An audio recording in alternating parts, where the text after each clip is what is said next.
तो last episode में हमने देखा था कि सुहो फाइनली क्वार्टरनन टेम्पल के एक नए रूम के अंदर आ चुका होता है, जहाँ पर उसे उसके सामने एक सुहो आता है जिसके पास 2 स्वॉर्ड्स होती हैं। उसे देखकर सुहो अपने मन में कहता है कि इस बार मेरे सामने वो सुहो आया है जिसके पास 2 स्वॉर्ड्स हैं। ट्यूटोरियल वाला सुहो और बेबी सुहो ये दोनों मेरे पास्ट में एग्जिस्ट करने वाले वर्सेस हैं। अभी जो मेरे सामने सुहो आया है इसके पास राकान का फैंग और वोल्कन का हॉर्न है। क्या यह एरर की वजह से क्रिएट हुआ है? सुहो इस दूसरे वाले सुहो के स्टेटस को देखता है और वो देखते ही काफी ज्यादा खुश हो जाता है और वह सीधा ही इस वाले सुहो पर अटैक कर देता है। सुहो अपने मन में कहता है कि आखिरकार कोई ऐसा अपीयर हुआ है जिसके साथ मैं फाइट कर सकता हूँ। मेरे स्टेट्स इसके स्टेट से सुपीरियर है। हमें पहले इस दूसरे वाले सुहो का स्टेट दिखाया जाता है, इसके बाद हम सुहो के स्टेट को देखते हैं, जिधर हमें देखने को मिलता है कि सुहो की स्ट्रेंथ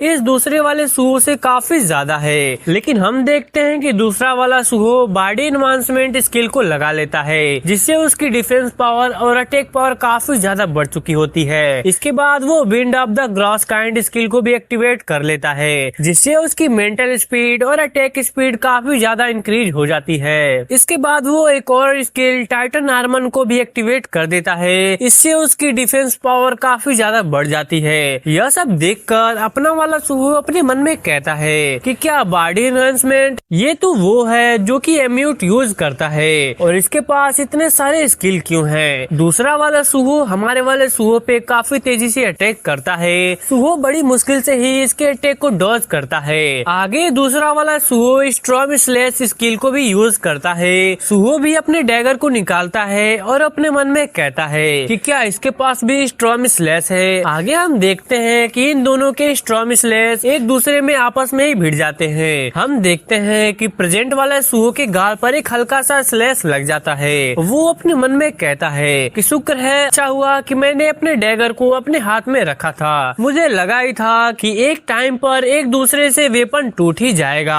तभी हम देखते हैं कि प्रेजेंट वाले सुहो के गाल पर स्लैश लगने की वजह से उसे एक मेमोरीज याद आती है जहाँ उसने ब्रॉकी को खत्म कर दिया होता है। सुहो अपने मन में कहता है कि आखिरकार ये कौन सी मेमोरीज है? ये तो वो मेमोरी नहीं है जिस तरीके से मैंने ब्रोकी को खत्म किया था। क्या ये कोई मेंटल अटैक है? हम देखते हैं कि प्रेजेंट वाला सुहो को एक और स्लैश लग जाता है तो उसको एक और मेमोरी दिखाई देने लगती हैं। उसे देख के वो अपने मन में कहता है कि यह मेमोरी भी मेरी नहीं है। क्या इसका मतलब जब भी मैं इंजर्ड हो रहा हूँ तो मुझे कोई मेंटल अटैक लग रहा है? सुहो इस दूसरे वाले सुहो से दूर हो जाता है, लेकिन तभी यह दूसरा वाला सुहो अराइज करके शैडो सोल्जर को यहाँ पर समन कर लेता है। हम देखते हैं कि सुहो और शैडो सोल्जर्स के बीच में फाइट स्टार्ट हो जाती है। सुहो कहता है कि शैडो का नाम क्वे है और इसकी रैंक नाइट है। सुहो इसके साथ लड़ ही रहा होता है, लेकिन तभी दूसरा वाला सुहो के ऊपर अटैक करने के लिए आ जाता है। सुहो पहले तो वार को डॉज करता है, लेकिन फिर से वो दोनों अटैक करने लगते हैं। सुहो अपने मन में कहता है कि यहाँ पर कुछ न कुछ होके शैडो सोल्जर को समन करना। क्या इसका मतलब यह तो नहीं कि सिर्फ यह लेवल 32 पे होने के बावजूद इसके पास शैडो स्टोर करने की एबिलिटी है? जैसे जैसे मैं इसे फाइट करता जा रहा हूँ वैसे वैसे मैं समझ पा रहा हूँ कि जो मेमोरीज मेरे माइंड में आ रही हैं वो इस सुहो की है। यह मेरी दूसरी दुनिया के एक्सपीरियंस है, वो जगह जहाँ पर वेरू, एजल, ग्रे और एमुड भी ये सब भी अलग है और वहाँ पर मैं भी काफी ज्यादा अलग हूँ। वहाँ पर मैं इंसिडेंट्स को काफी स्मूथ तरीके से संभाल रहा हूँ। सिस्टम ने उस सुहो को जो भी ट्रायल्स दिए थे उन ट्रायल्स को कंप्लीट करके वो सुहो काफी ज्यादा स्ट्रांग होता है। मुझे नहीं पता है कि यह इस सिस्टम की एरर की वजह से बना है या फिर नहीं। हम देखते हैं कि सुहो अपने डैगर को फेंक देता है और वो सीधा ही शैडोज के हाथ को पकड़ लेता है। इससे सुहो के हाथ में शैडोज का नुकीला वेपन लग जाता है। सुहो अपने मन में कहता है कि आखिर क्यों सिस्टम मुझे हमेशा ऐसे ट्रायल देता है जो कि मेरे लिए काफी ज्यादा हार्ड होते हैं? क्यों हर बार मुझे अपनी लिमिट्स को पुश पास करना पड़ता है? यहाँ पर बस ट्रायल को कंप्लीट करना मेरे लिए मुश्किल नहीं है, बल्कि इस ट्रायल को कंप्लीट करने के लिए मैं कितनी बार मर चुका हूँ, क्योंकि मेरे सामने हद से ज्यादा स्ट्रॉन्ग एनिमीज आते हैं। दूसरा वाला सुहो पीछे से अटैक करने के लिए आ जाता है। हम देखते हैं कि सुहो इस वाले शैडोज को अपने हाथ में लगा देता है और वो दूसरे वाले सुहो के अटैक को ब्लॉक कर देता है। सुहो अपने मन में कहता है, अनंत बार मरने की वजह से मैं तो एक बात समझ चुका हूँ कि इस जगह पर एक जगह पे बैठने से कुछ भी काम नहीं होने वाला।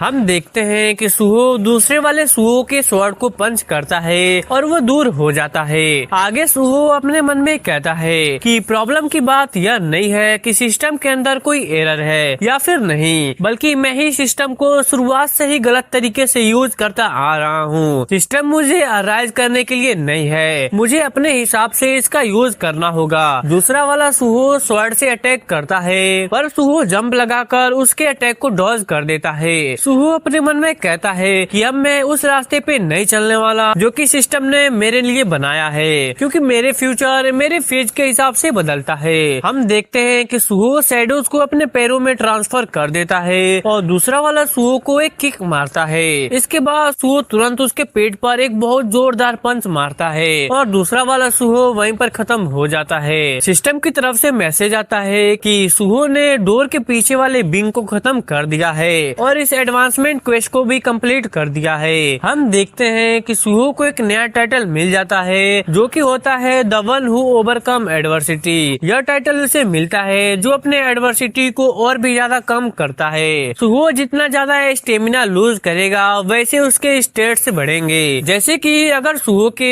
1% स्टेमिना कम हो जाता है तो उसके सारे स्टेट्स 1% से बढ़ जाएंगे। आगे हम देखते हैं कि दूसरा वाला सुहो यहाँ पर डिसअपियर होने लगता है, साथ ही उसके शैडोज भी सुहो के हाथ से निकल जाते हैं। आगे सिस्टम से मैसेज आता है कि वो सुहो के लिए क्लास ढूंढ रहा है। सुहो ने अपने से काफी ज्यादा हार्ड अपोनेंट के सामने झुकने के बजाय उसने फाइट करना चूज किया है। 100 बार से भी ज्यादा मरने के बावजूद सुहो का माइंड ब्रेक नहीं हुआ। सुहो ने ऐसे हालात में अपने मेंटल और फिजिकल एबिलिटी की ग्रोथ किया है जहाँ पर उसके पास यह करने का कोई भी जगह नहीं था। इन सभी की वजह से सुहो को 3 क्लास में से एक क्लास चुनने का मौका मिल जाता है। पहला होता है शैडोज का वंशज। अगर सुहो इस क्लास को चुनता है तो सिस्टम उसे शैडोज का वंशज बनने के लिए गाइड करेगा। सेकेंड क्लास है सोल स्ट्राइकर। सुहो ने पास्ट का डाटा पढ़ लिया होता है या फिर बोले उसे देख लिया होता है, इसी वजह से उसे हिडन क्लास सोल स्ट्राइकर देने का उसे मौका मिलता है। पर अगर सुहो इसे चुनता है तो पहले के स्टेट्स रिकवर नहीं होंगे और शैडोज स्किल भी गायब हो जाएगी। तीसरी क्लास का नाम तो हमें नहीं बताया जाता है, सिस्टम बता रहा होता है कि यह रिकमेंडेड है। इस हिडन क्लास में सुहो ने एडवांसमेंट क्वेस्ट में क्या क्या अचीव किया है